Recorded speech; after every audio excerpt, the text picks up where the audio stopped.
আমি শুধু চেয়েছি তোমায়। লিখেছেন সুরাইয়া রাফা। পর্ব সংখ্যা ২।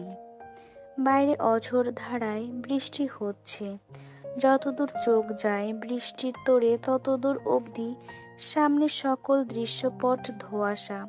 বৃষ্টির মাঝে বিশাল হাইওয়ে ধরে সাই সাই করে হাওয়ার বেগে ছুটে যাচ্ছে কাভার্ড ভ্যান আর লরির বহর। ক্যাফের এক কোণে টেপ রেকর্ডারে গান চালিয়ে রেখেছেন জয়া আন্টি। সেখানে কোনো এক নাম না জানা শিল্পীর সুর তুলে গাইছে, আকাশ এত মেঘলা, যেও না কো একলা, এখনই নামবে অন্ধকার। অথচ ঈশানীর এই ঝড় বাদলের রাতেই বাড়ি ফেরার প্রস্তুতি নিয়েছে। জয়া আন্টিকে বলে কয়ে রাজি করিয়ে রাত ৯টার মধ্যে ক্যাফে থেকে বের হওয়ার বন্দোবস্ত করেছে। রাত ১০টায় চট্টগ্রাম থেকে কক্সবাজারের উদ্দেশ্যে লাস্ট ট্রেন ছেড়ে যাবে। কোনো মতে সেটা ধরতে পারলেই ঝামেলা শেষ। যদিও এর আগে কখনো ট্রেনে করে বাড়ি ফেরা হয়নি ঈশানের, কারণ প্রত্যেকবারে জিসান গিয়ে বাসে তুলে দিয়ে এসেছে ওকে। কিন্তু এবারের বাড়ি যাওয়ার ব্যাপারটা জিসানের থেকে পুরোপুরি চেপে গিয়েছে ঈশানী। ওর মতে ব্যক্তিগত বিষয়গুলো বাইরের মানুষ যত কম জানবে ততই ভালো। অন্তর্মুখী স্বভাবের একটা মেয়ের ভাবনা এর থেকে বেশি আর কী বা হতে পারে।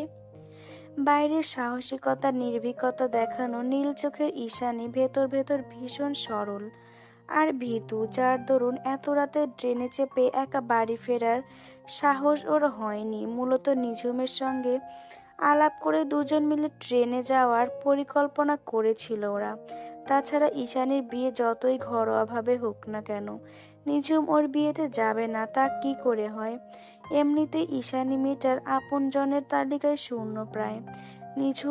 নিঝুমেরও না বলার মতো কোনো অপশন ছিল না, কিন্তু শেষ মুহূর্তে এসে একদম ঘেঁটে গিয়েছে সবটা। হুট করেই বিকেল বেলা নিঝুম কল দিয়ে জানায় ও বাড়িতে যাচ্ছে, খুব জরুরি প্রয়োজন, নয়তো কিছুতেই ঈশানীকে একা ফেলে যেত না। মোবাইলের মধ্যে দুঃখও প্রকাশ করেছে খুব। তার পাশাপাশি ঈশানীকে ভালো মতো বুঝিয়ে দিয়েছে কিভাবে কিভাবে ট্রেনে গিয়ে ধরতে হবে। ঈশানী জানে নিঝুম অজুহাত দেওয়ার মতো মেয়ে নয়, তবুও ওর ভিতর হৃদয়ে কিছুটা সংশয় আর আতঙ্ক জড়ো হয়েছে বটে। তবে সেই সংশয়কে কোনোরূপ পাত্তা দিল না ঈশানী, বরং নিঝুমকে উদ্দেশ্য করে হাসি মুখে জবাব দিল, সমস্যা নেই, তুই সাবধানে যাস। এমনিতেই বৃষ্টির রাত, বুঝে শুনে গাড়িতে উঠিস, আমি ঠিক ট্রেন ধরে চলে যেতে পারবো। ঈশানীর কথায় প্রত্যুত্তরে নিঝুমও যে মুখ ফুটে বলবে এত রাতে বাড়ি যাওয়ার প্রয়োজনটা কি, সেটাও উপায় নেই, কারণ আগামীকাল ঈশানীর আকদ। তাছাড়া ঈশানী দেরি করে ফেলেছেন বলে রোকেয়া প্রাচী বেজায় চোটে আছেন। ঈশানীর মাকে শান্ত করার জন্য মিথ্যে আশ্বাস দিয়ে বলেছে যে ও গাড়িতেই আছে, আর একটু পরেই চলে আসবে। এদিকে বৃষ্টি যে থামার কোনো নামগন্ধই নিচ্ছে না। ক্ষণে ক্ষণে দ্বিগুণ তালে বেড়ে যাচ্ছে বর্ষণ। গ্লাস ক্লিনার আর তোয়ালে দিয়ে ক্যাফের কাচের দেওয়ালগুলো পরিষ্কার করতে করতে বাইরের রাস্তার দিকে উকিঝুঁকি দিচ্ছে ঈশানী। একটু পর বের হতে হবে ওকে। সকালে কাজে আসার সময় ব্যাগ গুছিয়ে এখানে এসেছে, অথচ এই রাতের বেলাতে কি বৃষ্টিটাই না শুরু হলো। ইস, আজ যে কি দুর্ভোগ আছে কপালে, তা কেবল ওপরওয়ালাই ভালো জানেন। বিজলির আলোয় বিশাল হাইওয়ে রাস্তাটা এক ঝলক পরখ করে নিজ মনে অস্ফুট স্বরে বিড়বিড়ালো ঈশানী। অতঃপর হাতের জিনিসগুলো রেখে অ্যাপ্রন খুলে একে একে সব কাজ গুছিয়ে একটা ছাতা মাথায় দিয়ে ক্যাফে থেকে বেরিয়ে পড়ল ও। উদ্দেশ্য চট্টগ্রাম রেলওয়ে স্টেশন। তবে ট্রেনে উঠতেই ঈশানী যতক্ষণে পরিষ্কার বৈদ্যুতিক বাল্বের আলোয় ভেতরে ট্রেনের গায়ের লেখাগুলো খেয়াল করলো, ততক্ষণে ট্রেনটা ধীরে ধীরে চলতে শুরু দিয়েছে।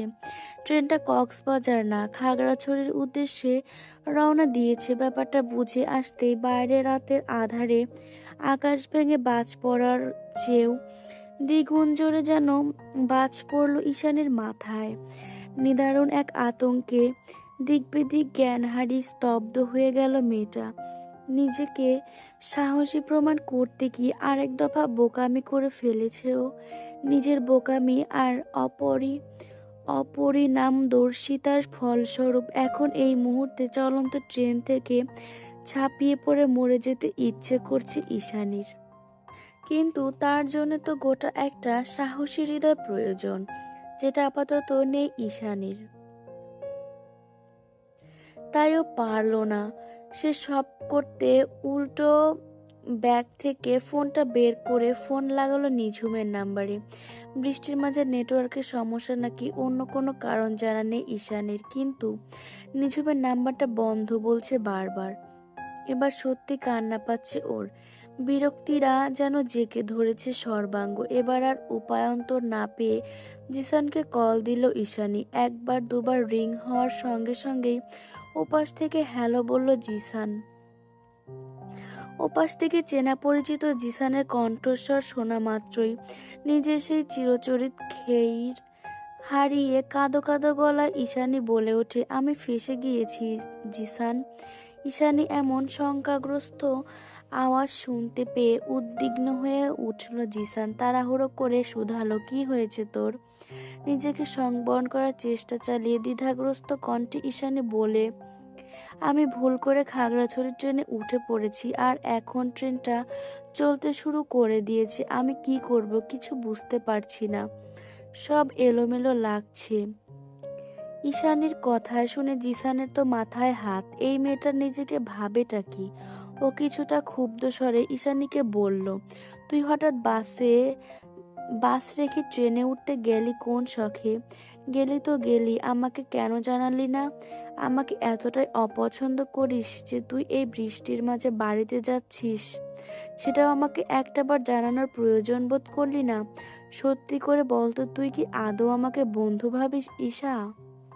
এমন একটা শ্বাসরুদ্ধকর প্রতিকূল পরিস্থিতিতে জিসানের এসব ছেলেমানুষি প্রশ্ন, বন্ধুত্বের সমীকরণ, ভাবা না ভাবা ব্যাপারগুলো বড়ই অসহনীয় ঠেকল ঈশানীর নিকট। তাই আর কোনো কিছু না বলেই আস্তে করে কলটা কেটে দিয়ে মোবাইলটা বন্ধ করে ফেললো ঈশানী। এই ঘটনা মা জানলে নির্ঘাত বাড়িতে লঙ্কা কাণ্ড বাঁধিয়ে বসবে। যে করে হোক সকালের মধ্যে বাড়িতে ফিরতেই হবে আমাকে। নিজেকে নিজের হাজারটা দোষারোপ করতে করতে ঈশানী ঠিক করলো, এখানে দাঁড়িয়ে থেকে তো আর লাভ নেই। তাই ও গিয়ে সিটে বসবে। ট্রেনটা খাগড়াছড়িই তো যাচ্ছে, দেশের বাইরে তো আর যাচ্ছে না। এত ঘাবড়ানোর কিছু নেই। সে সে ভেবেই যেই না কিঞ্চিত কিছু পিছু ঘুরল ঈশানী। তৎক্ষণাৎ চলন্ত ট্রেনের হালকা ধাক্কায় একটা কালো হুডি পরিহিত লোকের শক্ত চওড়া বলিষ্ঠ বুকের ওপর তনু পিঠ গিয়ে ঠেকল ঈশানীর। লোকটা ওকে সামলালো না, আর না তো নিজের জায়গা থেকে এক চুল পরিমাণ নড়ল। উল্টো আকস্মিক কাণ্ডে তাড়াহুড়ো করে নিজেকে সামলালো ঈশানী। লোকটার ওপর থেকে নিজেকে সরিয়ে পেছন ঘুরে দেখলো লোকটা ওর খুব কাছে দাঁড়িয়ে। এতটা কাছাকাছি সাধারণ কোনো অপরিচিত মানুষের দাঁড়ানোর কথা নয়। তবে সেসব ভাবনা মস্তিষ্ক ছুঁতে পারল না ঈশানীর। উল্টো এই কালো হুডি, কালো মাস্ক আর কালো বেসবল ক্যাপ পরিহিত লোকটাকে চেনা চেনা ঠেকলো ওর মস্তিষ্কে। এই রকম তো এক জোড়া নির্জীব অনুভূতিহীন শূন্য চোখ সেদিন রাতে দেখেছিল ও। সেদিন অন্ধকার খেয়াল করা হয়নি লোকটার এক ভ্রুতে পিয়ার্সিং করানো, সেখানে জ্বলজ্বল করছে ছোট্ট একটা মেটালিক রিং। ঈশানী টিভিতে দেখেছে সাধারণ রকস্টার কিংবা ব্যান্ড তারকারা এই সব স্টাইল করে থাকে, তাহলে কি এই মাস্ক পরিহিত লোকটাও কোনো বড়সড় রকস্টার? লোকটার দিকে তাকিয়ে অদ্ভুত এই প্রশ্নটা খেলে গেল ঈশানের অযাচিত মনে, কিন্তু ও মুখে বলল, আপনি সে না? ওই যে সেদিন ক্যাফের সামনে। বাক্য সম্পূর্ণ করতে পারল না ঈশানী। তার আগেই একেবারে হুট করে ঈশানী সহ পুরো ট্রেন শুদ্ধ সবাইকে চমকে দিয়ে নিজের এক হাত উঁচিয়ে অকস্মাৎ ট্রেনের চেইন টেনে ধরল লোকটা। সঙ্গে সঙ্গে ওই অবস্থাতেই থেমে গেল পুরো ট্রেন। স্টেশন থেকে ছেড়ে হয়তো মিনিট পাঁচেক চলছিল, তার মধ্যে এই কাহিনী। হুট করে ট্রেন থেমে যাওয়াতে যাত্রী সকলেই মাঝে হৈ হৈ শোরগোল পড়ে গেল। চেইনকে টেনেছে এই খবরদারি করতে কোথা থেকে যেন ছুটে এলেন ট্রেন মাস্টার। তিনি মাস্ক পরিহিত লোকটাকে উদ্দেশ্য করে খেকিয়ে উঠে কিছু বলবেন, তার আগেই লোকটা ঘুরে মুখোমুখি হয়ে দাঁড়ালো ট্রেন মাস্টারের দিকে। লোকটার চাহনিতে এক ঝলক নজর বুলিয়ে কি ভেবে যেন তৎক্ষণাৎ চুপসে গেলেন ট্রেন মাস্টার। আর কিছু না বলে মুখ কাঁচুমাচু করে তাড়াহুড়ো পায়ে জায়গা ত্যাগ করেন তিনি। ভাবটা এমন যেন খবরদারি করতে আসাটা তার বিরাট বড় অন্যায় হয়ে গিয়েছে। ট্রেন মাস্টার চলে গেলে হুডি পরিহিত লোকটা নিজেও ট্রেন থেকে আস্তে করে নেমে পড়ে। এখন বৃষ্টি অনেকটা নিয়ন্ত্রণে, মুষলধারায় বর্ষণ কমে গিয়ে ঝিরঝিরি বৃষ্টি পড়ছে বাইরে। এদিকে সেই তখন থেকে লোকটাকে অদ্ভুত নজরে পরখ করছে ঈশানী, আর মনে মনে ভাবছে এখানে হচ্ছেটা কি। চেইন টেনে পুরো ট্রেন থামিয়ে দিল, অথচ ট্রেন মাস্টার অবধি কিছু বলল না। কে ইনি? আসলেই কি কোনো সেলিব্রিটি? ঈশানীর ভাবনার সুতো ছিঁড়ে যায় লোকটার আরেক দফা অদ্ভুত কর্মকাণ্ডে। কোনো কিছুর ইঙ্গিত না দিয়ে একেবারে হঠাৎ করে ঈশানীর হাত টেনে ধরে ওকে ট্রেন থেকে নামিয়ে আনলো লোকটা। আচানক এই কাণ্ডে হকচকিয়ে উঠল ঈশানী। আতঙ্কে আর আত্মমর্যাদার বশবর্তী হয়ে মেয়েটা চেঁচিয়ে উঠল তৎক্ষণাৎ, কে আপনি? অনুমতি ছাড়া হাত ধরেছেন কেন এভাবে? ঈশানীর এমন ঝাঁঝালো আওয়াজে প্রত্যুত্তর করল না লোকটা। তবে ল্যাম্পপোস্টের আলোয় হঠাৎ করে পাল্টে যাওয়া চোখের ভয়ঙ্কর রং আর ভাষা দুটোই আত্মায় কাঁপন ধরিয়ে দিল ঈশানীর। যেন অনুভূতিহীন ওই ডমিনেটিক শূন্য চোখজোড়া ওর গলা চেপে ধরে ক্ষুব্ধ স্বরে বলে উঠল, আওয়াজ একদম নিচে। লোকটা তেমন করেই নিজের চোখ দুটো অন্যদিকে ঘুরিয়ে আঙুল উঁচিয়ে কিছু একটা দেখালো ঈশানীকে। লোকটার আঙুল ইশারায় অনুসরণ করে পেছনে তাকাতেই ঈশানী দেখতে পেল অদূরে কক্সবাজারের ট্রেনটা হুইসেল বাজিয়ে যাত্রার প্রস্তুতি নিচ্ছে। তার মানে কক্সবাজারের ট্রেনের সময় ডিলে হওয়ার কারণে এখনো ছাড়েনি। ব্যাপারটা বুঝে আসতেই চোখ জোড়া খুশিতে চিকচিক করে ওঠে ঈশানীর। স্বস্তিতে ক্লান্তি যেন ঝরঝরিয়ে নেমে আসে পুরো শরীর জুড়ে। ইচ্ছে তো করছে চিন্তামুক্ত হওয়ার খুশিতে হাউমাউ করে কেঁদে উঠতে, কিন্তু তার সময় কোথায়? ট্রেন তো ছেড়ে দিল বলে। যার দরুন ঈশানী আর এক মুহূর্ত দেরি না করে ছুট লাগালো স্টেশনের দিকে। ছুটতে ছুটতে ঘাড় ঘুরিয়ে এক ঝলক চাইল পেছনের দিক। হয়তো সেই কালো মাস্ক আর হুডি পরিহিত লোকটা ধন্যবাদ জানানোর উদ্দেশ্যে, কিন্তু না, ল্যাম্পপোস্টের নিয়ন আলোতে অচেনা লোকটার দর্শন আর পাওয়া গেল না। যেন রাতের আধারের সঙ্গে মিলেমিশে মরীচিকার মতোই উবে গিয়েছে সে। এদিকে ছুটতে ছুটতে হুট করে একটা অজানা কৌতূহল এসে একেবারে ছক্কা হাঁকানোর মতোই মস্তিষ্কে এসে বিট করলো ঈশানীর। অত্যাধিক আশ্চর্য মনে মনে বলল, আমি যে ভুল ট্রেনে উঠেছিলাম সেটা উনি কি করে বুঝলো? আশ্চর্য, তার মানে কি উনি আমার ফোনে বলা সব কথা দাঁড়িয়ে দাঁড়িয়ে শুনেছে? কিন্তু কেন? একরাশ ঝামেলা, বিপদ আর প্রতিকূল আবহাওয়া মাথায় নিয়ে ঈশানী যখন বাড়িতে ফিরল তখন প্রায় মাঝরাত। বৃষ্টি এখন পুরোপুরি থেমে গিয়েছে, তবে আকাশে চাঁদের দেখা নেই। বুনো মহিষের পালের মতোই বর্ষার আকাশ কালো হয়ে আছে। মাঝরাত হওয়াতে চারিদিকে পরিবেশ ভীষণ নিরিবিলি। ব্যাঙ আর ঝিঁঝি পোকার আওয়াজ ছাড়া কিছুই শোনা যাচ্ছে না আপাতত। বাড়ির উঠানে টিমটিমিয়ে জ্বলতে থাকা বৈদ্যুতিক আলোর রোশনায়ে চারিদিকে চোখ বোলানোর ঈশানী বাড়িটা সবসময়ের মতোই ভুতুড়ের বেশে নিস্তব্ধতায় ছেয়ে আছে। দেখে কে বলবে কাল যে এ বাড়ির মেয়ের বিয়ে। তবে ভেতরে সবাই ঈশানীর প্রতীক্ষাতে পথ চেয়ে বসে আছে, তাতে ভুল নেই। কারণ কাল তো ওকে বিয়ে দিয়ে নিজেদের কাঁধ হালকা করতে হবে। বিবাহ উপযুক্ত মেয়েরা পরিবারের বোঝা স্বরূপ। এতদিন ধরে লোকমুখে শুনে আসা প্রচলিত এই বাক্যটার সারমর্ম আজ উপলব্ধি করতে পেরে আড়ালে দীর্ঘশ্বাস ছাড়ল ঈশানী।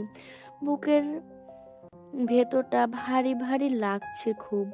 হুট করে মস্তিষ্কে ভর ভর করেছে অজানা অস্বস্তি। তবুও সে সবে কিঞ্চিত পাত্তা না দিয়ে ধীরে ধীরে ঘরের দিকে পা বাড়ালো ও। ভেতরে ঢুকতেই দেখা মিলল মামা মামি, মামাতো ভাই বোন সহ টুকটাক কাছের আত্মীয় স্বজন সবার। কোনো কালেই হট্টগোল মানুষ গিজগিজ পছন্দ নয় ঈশানীর। কাজে সূত্রে চিটাগং থাকায় এখন না চাইতেও কিছুটা সহ্য করতে হয়। তবে বাড়িতে এলে সেটুকু আর সহ্য হয় না। যেহেতু নিচতলার লিভিংয়ে বসে আগামীকালকের আকদ নিয়ে সবাই আলোচনায় ব্যস্ত ছিল, তাই এই ফাঁকে চুপচাপ সকলের দৃষ্টি আড়ালেই নিজের রুমের দিকে পা বাড়ায় ঈশানী। তবে রোকেয়া প্রাচী চালাক মহিলা, তিনি ঈশানীকে ঠিকই খেয়াল করেছেন। খেয়াল করার সঙ্গে সঙ্গে পেছন থেকে ডেকে উঠলেন তিনি, এত দেরি হলো কেন ফিরতে? আর এভাবে ভিজেছিস কি করে? আচমকা মায়ের প্রশ্ন শুনে থমকে গেল ঈশানীর পদধ্বনি। এতটা ধকল সামলে বাড়িতে ফিরে এরকম হাজারটা প্রশ্নের উত্তর দিতে ইচ্ছে করছিল না বলেই তো পা টিপে টিপে চোখে নিজের ঘরের দিকে এগিয়ে যাচ্ছিল ঈশানী। এখন আর কিছু করার নেই। মা যেহেতু প্রশ্ন করেই ফেলেছে, সুতরাং উত্তর ওকে দিতেই হবে। এখানে মুখ বুজে থাকার কোনো অপশন নেই। তাই সহসা পেছন ঘুরে মৃদু আওয়াজে জবাব দিল ঈশানী। বলল, বৃষ্টির কারণে ট্রেন ডিলে হওয়াতে আসতে দেরি, আর ভিজে গিয়েছি বৃষ্টিতে। তাহলে ফোন বন্ধ কেন করেছিস? এবার মায়ের প্রশ্নটা পুরোপুরি এড়িয়ে গেল ঈশানী, কারণ ফোনটা তো সেই শ্বাসরুদ্ধকর মুহূর্তে জিসানের ওপর বিরক্ত হয়ে বন্ধ করে রেখেছিল।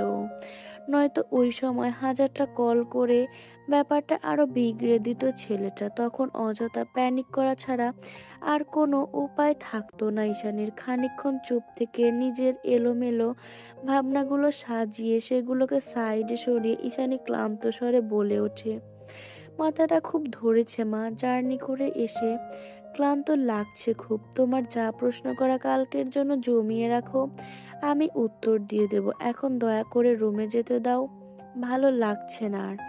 এক নিঃশ্বাসে কথাগুলো বলে গটগটিয়ে রুমে চলে গেল ঈশানী। মেয়ের এহেন শান্ত স্বর অথচ বিগড়ে থাকা মেজাজের পারদ অনুমান করতে পেরে রোকেয়া প্রাচীও আর দ্বিতীয় প্রশ্নটি করার সাহস দেখালেন না, বরং চুপচাপ রুমে যেতে দিলেন ওকে। রুমে ফিরে ঈশানী যখন হাত মুখ ধুয়ে বের হয়ে ঘুমানোর প্রস্তুতি নিচ্ছিল, ঠিক সে সময়ে ওর কক্ষে আগমন ঘটে উষার।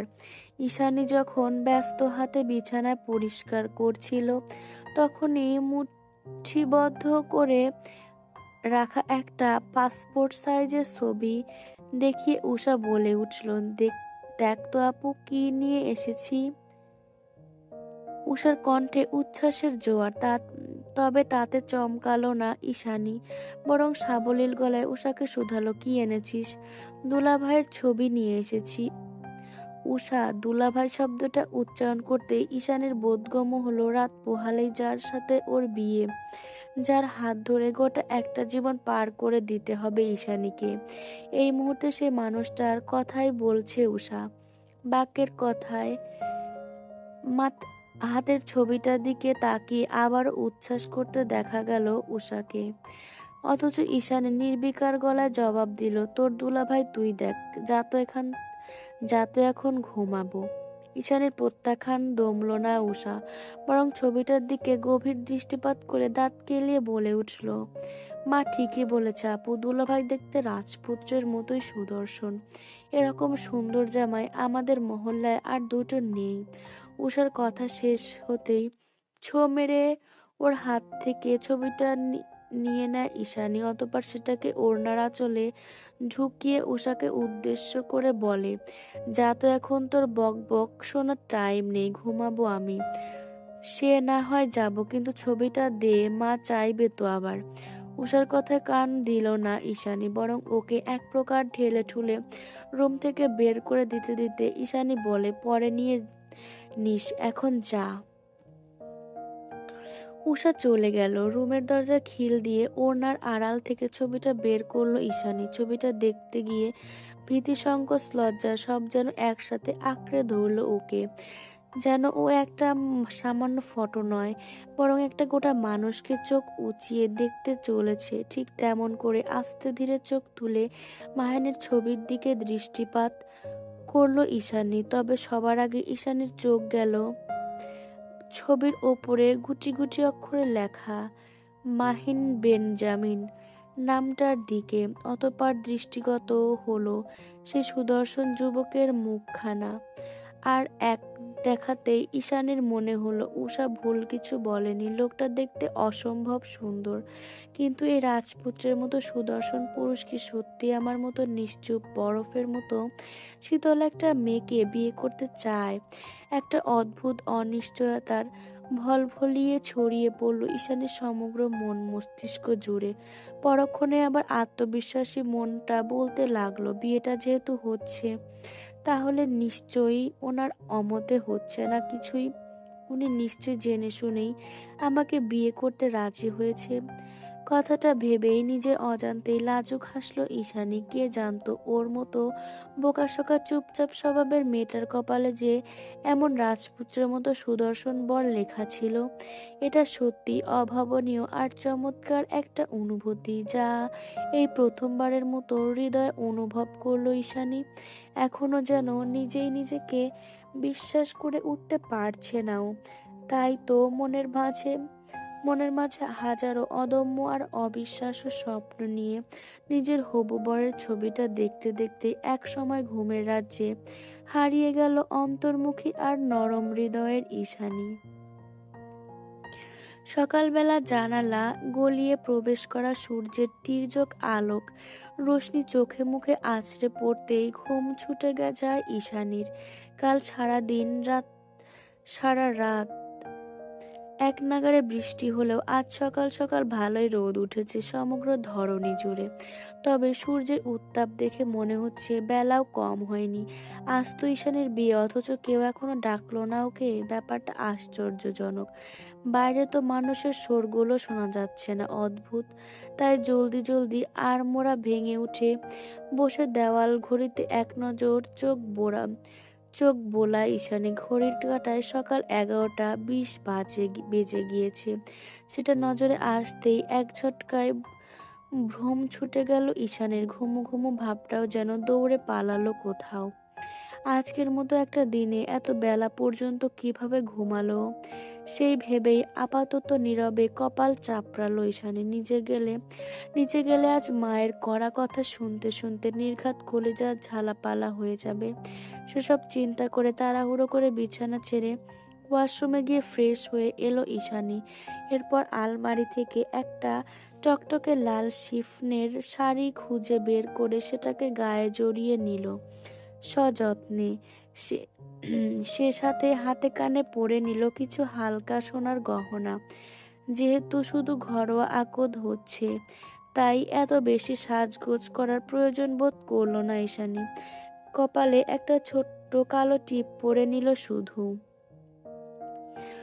অতপর অতপর সবশেষে চিরুনি দিয়ে এলোমেলো চুলগুলো আঁচড়াতে যাবে, তখনই রুমের দরজা ঠকঠক করে কড়া নাড়লেন রোকেয়া বেগম। মা নিশ্চয়ই ক্ষেপে আছে, সেই ভেবে এক প্রকার তাড়াহুড়ো করে দরজা খুলে দিল ঈশানী। দরজা খুলে মায়ের কথার হাত থেকে নিজেকে বাঁচানোর জন্য একা একাই বলতে আরম্ভ করলো, রেডি হতে দেরি হয়ে গেল, আসলে শাড়িটা ভালোভাবে পরতে পারছিলাম না। আর রেডি হতে হবে না। মায়ের মুখে এহেন কথা শুনে অকস্মাৎ থেমে গেল ঈশানীর চিরুনি চালানোর হাত। ও চিরুনি। আর রেডি হতে হবে না। মায়ের মুখে এহেন কথা শুনে অকস্মাৎ থেমে গেল ঈশানীর চিরুনি চালানোর হাত। ও চিরুনিটা ড্রেসিং টেবিলের ওপর রেখে দিয়ে মায়ের থমথমে মুখের দিকে তাকিয়ে প্রশ্ন ছুড়ল তৎক্ষণাৎ, কি হয়েছে মা? রোকেয়া প্রাচী একটা দীর্ঘশ্বাস ছেড়ে গম্ভীর কণ্ঠে বলে উঠল, ওরা বিয়েটা ভেঙে দিয়েছে। আসলে মাহিন বেনজামিন একজন মডেল। দেশের বাইরে অ্যাঙ্কারিং আর মডেলিং করাটা তার দীর্ঘদিনের স্বপ্ন ছিল। আর হঠাৎ করেই নাকি কানাডা থেকে মডেলিং এর অফার চলে এসেছে, তাই কালকে ফ্লাইটে কানাডা চলে গিয়েছে মাহিন। চুপচাপ দাঁড়িয়ে রোকেয়া বেগমের কথাগুলো শুনে ছোট্ট করে জবাব দিল ঈশানী, ও আচ্ছা, আর কিছু জানার নেই তোর? না, নেই, কিছু জানারও নেই, কিছু বলারও নেই। ঈশানীর এরূপ জবাবদিহিতায় আর কিছু বলার মতন কথা খুঁজে পেলেন না রোকেয়া প্রাচী। বরং নিজেকে সামলে নেওয়ার জন্য ঈশানীকে একা ছেড়ে দিয়ে তৎক্ষণাৎ রুম থেকে বেরিয়ে গেলেন তিনি। মা চলে যেতেই ধাপ করে রুমের দরজাটা বন্ধ করে দিল ঈশানী। অতঃপর গলার চেইনটা একটানে ছিঁড়ে ফেলে ছুঁড়ে মারল মেঝেতে। সেই সাথে হাতের আর গলার গহনাগুলো একে একে খুলে ছুঁড়ে ফেলে দিল সব। অতঃপর নিজের সব সাজ নষ্ট করে আয়নার দিকে তাকিয়ে একা একাই বিড়বিড়ালো ঈশানী, আমার জানার আছে, আমার অনেক কিছু জানার আছে। কেন তুমি সব সময় আমার জীবনটা নিয়ে এমন পুতুল খেলা খেললে মা? কেন নিজের মেয়ে মেয়ে হয়েও আমি তোমার এত দূরের হয়ে গেলাম? কেন আমি ভবিষ্যতের কথা না ভেবেই একটা ছেলের মতামত ছাড়া তার সঙ্গে আমার জীবন জুড়ে দিতে যাচ্ছিলে তুমি? আমি কি এতটাই অযোগ্য, এতটাই কোল্ড, এতটাই ফেলনা যে কেউ আমার মুখ না দেখে আমাকে বিয়ে না করেই চলে গেল? এর যে অপমানের কি আর কিছু হয়? তার কি একটা বারের জন্য আমার মান সম্মানের কথা ভাবা উচিত ছিল না? ছিল তো। আসলে নিঝুম ভুল বলেছিল। এই চোখ আর আশীর্বাদ নয়, বরং অভিশাপ। আর না তো এই চোখের মায়ায় কেউ কোনোদিন আটকাবে। আমার ওপরে নির্জীবতা, কঠোরতা, শীতল অন্তর্মুখী অনুভূতিগুলো ভেদ করে কেউ কোনোদিন আমার উষ্ণ হৃদয়ের সন্ধান করতে যাবে না। কখনোই না। সেটা আমি এতদিনে বেশ ভালো করেই বুঝে গিয়েছি। আর না তো আমার মতো অতি সাধারণ মেয়েকে কেউ নিঃস্বার্থভাবে ভালোবাসবে কখনো। যেই নিঃস্বার্থ ভালোবাসা আমি খুঁজে বেড়াই, সেই ভালোবাসা বোধ হয় পৃথিবীতে এখনো তৈরি হয়নি। নয়তো মা কেন আমায় আমার মতো করে ভালোবাসে না? আয়নার দিকে তাকিয়ে এক নিঃশ্বাসে নিজের সকল অভিযোগ উগরে দিয়ে ফুঁপিয়ে কেঁদে উঠল ঈশানী। কাঁদতে কাঁদতে হাঁটু ভেঙে ধপ করে মেঝেতে বসে তাতে মাথা ঠেকিয়ে ভাবতে শুরু করলো, ও মায়ের এই পরিবর্তন ঠিক কবে থেকে শুরু হয়েছিল? কেনই বা শুরু হয়েছিল? বাড়ির উঠোনে মাথা উঁচিয়ে দাঁড়িয়ে থাকা নারিকেল গাছের চিরল পাতার ফাঁক-ফোকর গলিয়ে নিদারুণ বেরিয়ে আসা মুঠো মুঠো রোদ হাতছানি ধূসর মেঘের আড়ালে গা ঢাকা দিয়েছে সেই কখন। সকাল থেকে দুপুর অবধি অবাধে আলোক রোশনি ছড়ানো সেই চনমনে সোনালি রোদ মিলিয়ে গিয়ে নতুন উদ্যমে আষাঢ়িয়া বৃষ্টির ঝমঝম করে উঠেছে ভুবন। ঈশানীর ছোট্ট রুমের এক কোণে যে দক্ষিণের জানালাটা রয়েছে, ঠিক তার কোলে ঘেঁষে বেড়ে উঠেছে এক দানব আকৃতির বিশাল বড় ঝাড়ল গাছ। গাছটা বোধহয় ঈশানীর জন্মের আগে থেকেই এমন তাগড়া হয়ে বেড়ে উঠেছিল। তাই তো এখন বৃদ্ধ বয়সে মানুষের রুগ্ন দেহের মতোই কেমন কুঁচকে গিয়েছে শরীরের ছাল বাকল, ডালপালা সবকিছু। অথচ সেই ডালপালা দিয়েই চুইয়ে চুইয়ে বৃষ্টির ছাট এসে একেবারে প্লাবিত করে দিয়েছে ঈশানীর ঘরের সমগ্র মেঝে। ওদিকে কিছু ঘন্টার জন্য পৃথিবীর সকল আয়োজন, সকল অনিরাপত্তা, দুঃখ কষ্ট, ঝুট ঝামেলা সবকিছু বেমালুম ভুলে গিয়ে আপন মনে হাঁটুতে মুখ গুজে বসে আছে ঈশানী। মেয়েটা ধাক্কা খেয়েছে, কষ্টও পেয়েছে খুব, তবে বহিঃপ্রকাশ করার মতো ভাষা ওর জানা নেই। হয়তোবা ওর দুঃখ কষ্টকে এতটা গুরুত্ব দেওয়ার মতো মানুষের অস্তিত্বই নেই। আর নয়তো ঈশানী নিজেই নিজের জগৎটাকে পুরো পৃথিবীর থেকে বিচ্ছিন্ন করে রেখেছে।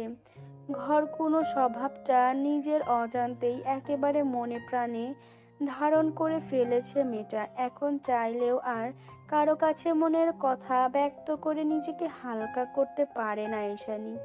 ওর এই স্বভাবটা যে বরাবরই একগুঁয়ে ছিল তেমনটাও নয়। ঈশানীর যতটুকু মনে পড়ে, এই ঘর কোনো স্বভাব পুরো দুনিয়া থেকে নিজেকে আড়াল করে রাখার আপ্রাণ প্রচেষ্টা, জন্মসূত্রে পাওয়ার অতীব সুন্দর নীল চোখের জন্য নিজের অপ্রাপ্তি মনে করা, এই সব কিছু শুরু হয়েছিল ঈশানীর বাবার মৃত্যুর পর থেকে। ঈশানীর বাবার স্বাভাবিক মৃত্যু হয়নি। ওর বাবা একজন সেনাবাহিনীর সৈনিক ছিলেন, যদিও তখন পরিস্থিতি বোঝার জন্য ঈশানীর বয়স খুবই কম ছিল। তবে ওর নানি মুখে শুনেছে কোনো এক পার্বত্য অঞ্চলে পোস্টিংয়ে থাকাকালীন দুর্ধর্ষ হৃদয়হীন কিছু অজ্ঞাত মাফিয়া টেররিস্টের সঙ্গে গোলাগুলির এক পর্যায়ে নৃশংসভাবে নিহত হন তিনি। আসলে পার্বত্য অঞ্চলগুলো একদিকে যেমন অপার প্রাকৃতিক সৌন্দর্যের প্রাণকেন্দ্র, ঠিক তার বিপরীত দিকে নজর বোলালে তেমনি নাম না জানা উঁচু নিচু পাহাড়ে ঘেরা বিস্তৃত জঙ্গলের আড়ালে একটি রহস্যবেষ্টিত ঘুটঘুটে কালো দিক অন্ধকার দিকও রয়েছে বটে। এর ফ্যান্টাসি বলে সৌন্দর্যের পাহারাদার বরাবরই কুৎসিত আর ভয়ঙ্কর হয়। ব্যাপারটা কিছুটা তেমনই, কারণ সেই মেঘ ভেজা ঝর্ণার গায়ে মাখানো অকৃত্রিম রূপসী পর্বতমালার অন্ধকার রহস্য জনসাধারণ কিংবা প্রতিনিয়ত প্রাকৃতিক সৌন্দর্য আহরণ করতে আসা টুরিস্টদের দ্বারা কখনোই উন্মোচন করা সম্ভব নয়। তাই তো যুগের পর যুগ কেটে গেলেও পর্বতমালা বেষ্টিত এই পার্বত্য চট্টগ্রামের কিছু নাম না জানা কৌতূহলী আর অন্ধকার দিক পুরো দেশবাসীর কাছে অজানাই রয়ে যায়। হয়তো কোনো না কোনোভাবে জনসাধারণের মঙ্গলের জন্যই সরকারের এই অপারগ গোপনীয়তা। সে যাই হোক, সেবার ঈশানীর বাবা এই অকাল মৃত্যুর পরেই এক ধাক্কায় কেমন ওলটপালট হয়ে যায় ছোট্ট ঈশানীর জীবনটা। এভাবে অকালে স্বামী হারানোর শোক যেন বানভাসী নদীর মতোই এফুরোফুর যন্ত্রণায় ভাসিয়ে দিয়ে যাচ্ছিল মাত্র সতেরোতে মা হওয়া রোকেয়াকে, যার দরুন খুব অল্প বয়সে